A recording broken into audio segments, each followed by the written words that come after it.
24 अगस्त 2001 flight number A236 जमीन से हजारों फीट की ऊंचाई पर अटलांटिक ओशियन के बीचों बीच प्लेन के दोनों इंजन बंद हो जाए और नीचे सिर्फ पानी ही पानी दिखाई दे रहा हो और इस सिचुएशन का सिर्फ एक ही अंजाम दिखाई दे रहा है, वो है मौत। क्या इस प्लेन का कोई चमत्कार या अंत होगा?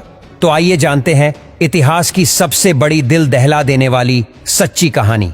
23 अगस्त 2001 की शाम कैनेडियन एयरलाइन एयर ट्रांसिट की फ्लाइट टोरंटो एयरपोर्ट से पुर्तगाल के लिस्बन शहर जाने की तैयारी कर रही थी। ये 7 घंटे की नॉन स्टॉप फ्लाइट होने वाली थी, तो regular service and maintenance check करने के बाद इसमें 48 मेट्रिक टन फ्यूल डाला गया। कैप्टन रॉबर्ट पेश और फर्स्ट ऑफिसर जिगर दोनों ही एयरबेस A330 प्लेन को पहले भी कई बार उड़ा चुके थे।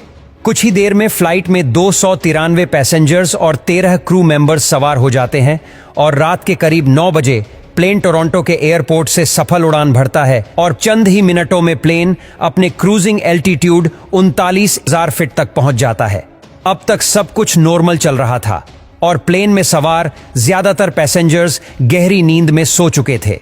कुछ मिनटों में जहाज अटलांटिक ओशन के बीचों बीच पहुंच चुका था।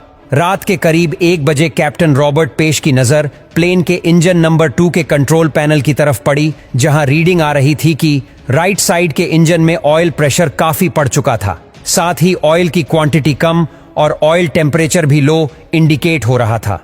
इस तरह का एरर दोनों पायलट अपने करियर में पहली बार देख रहे थे, इसलिए दोनों ही पायलट तुरंत फ्लाइट मैनुअल को देखते हैं, लेकिन उसमें उन्हें कुछ भी नहीं मिलता और पायलट ने कनाडा में स्थित एयर ट्रांसिट के मेंटेनेंस कंट्रोल सेंटर में फोन किया और इस प्रॉब्लम के बारे में बताते हैं, लेकिन जवाब में उन्हें सिर्फ इतना कहा जाता है कि आप एरर को मॉनिटर करते रहे और हमें इस बारे में जैसे ही कुछ पता चलेगा तो हम आपसे कांटेक्ट करेंगे। उड़ान में कोई दिक्कत नहीं थी, इसलिए पायलट ये सोचकर रिलैक्स हो गए कि शायद कोई फोल्ट सेंसर ऑयल की गलत रीडिंग दे रहा है। करीब आधा घंटा बीत गया, तभी कॉकपिट की स्क्रीन पर कैप्टन के सामने एक और एडवाइजरी मैसेज डिस्प्ले हुआ कि लेफ्ट विंग के मुकाबले राइट विंग में फ्यूल कम है। तो पायलट ने क्रॉस फील्ड वॉल खोलकर फ्यूल को दोनों विंग्स में इक्वली डिस्ट्रीब्यूट कर दिया, जिससे दोनों विंग्स में फ्यूल की क्वांटिटी इक्वल हो चुकी थी। मगर 10 मिनट के बाद कैप्टन को डिस्प्ले में लो फ्यूल वार्निंग दिखती है। तभी चेक करने पर उन्हें पता चलता है कि विंग में दोबारा से फ्यूल कम हो गया है और अब दोनों विंग्स को मिलाकर भी इतना फ्यूल नहीं है जिससे लिस्बन पहुंचा जा सके। इस वक्त प्लेन में सिर्फ 7 टन फ्यूल बचा था और यह भी तेजी से कम हो रहा था।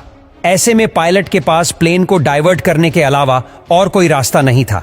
तभी उन्होंने अपने सबसे करीबी टेरेसीरा आइलैंड में मौजूद लार्जेस्ट एयरपोर्ट पर लैंड करने का डिसीजन लिया और तुरंत ही वहां के ट्रैफिक कंट्रोल से कांटेक्ट करके पूरी बात बताई। लेकिन दोनों पायलट को यह सवाल खाए जा रहा था कि आखिर फ्यूल कम क्यों हो रहा है और क्या हम लार्जेस्ट एयरपोर्ट पर पहुंच भी पाएंगे या फिर नहीं।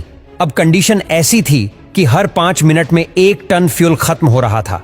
अब उनके पास सिर्फ 25 मिनटों का फ्यूल बचा था, जिससे टेरेसीरा आइलैंड पहुंचना भी मुमकिन नहीं था।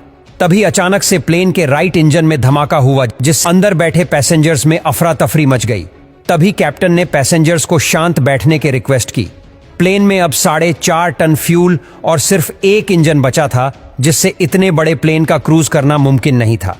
ऐसे में प्लेन का एल्टीट्यूड धीरे धीरे कम होने लगा। अब प्लेन में सिर्फ 600 ग्राम फ्यूल बचा था और वो भी अब अपनी मंजिल से 240 किलोमीटर दूर था। तभी कैप्टन को जिसका डर था वही हुआ।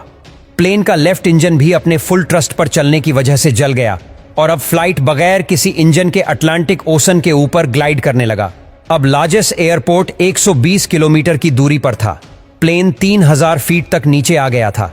अब अगर प्लेन ग्लाइड करते हुए एयरपोर्ट तक नहीं पहुंच पाता तो उसे पानी में ही लैंड करना पड़ता। अब सब कुछ प्लेन के बीच कंट्रोल पर निर्भर था, जिसे पायलट मैन्युअली लिवर से कंट्रोल कर रहे थे। कुछ मिनटों बाद प्लेन और एयरपोर्ट के बीच का डिस्टेंस 15 किलोमीटर तक पहुंच चुका था।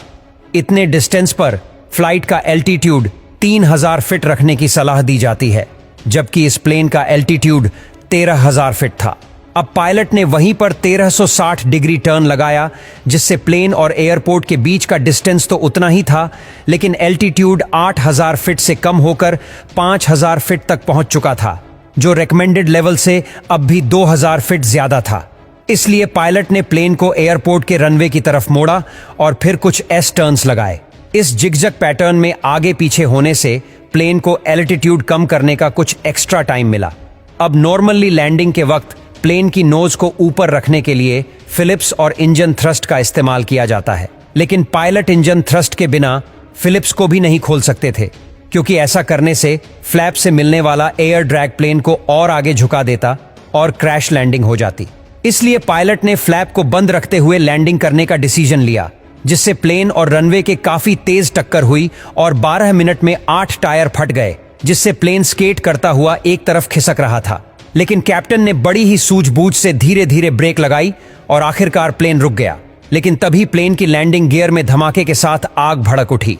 हालांकि रनवे के पास मौजूद इमरजेंसी क्रू ने उस आग को तुरंत ही बुझा दिया।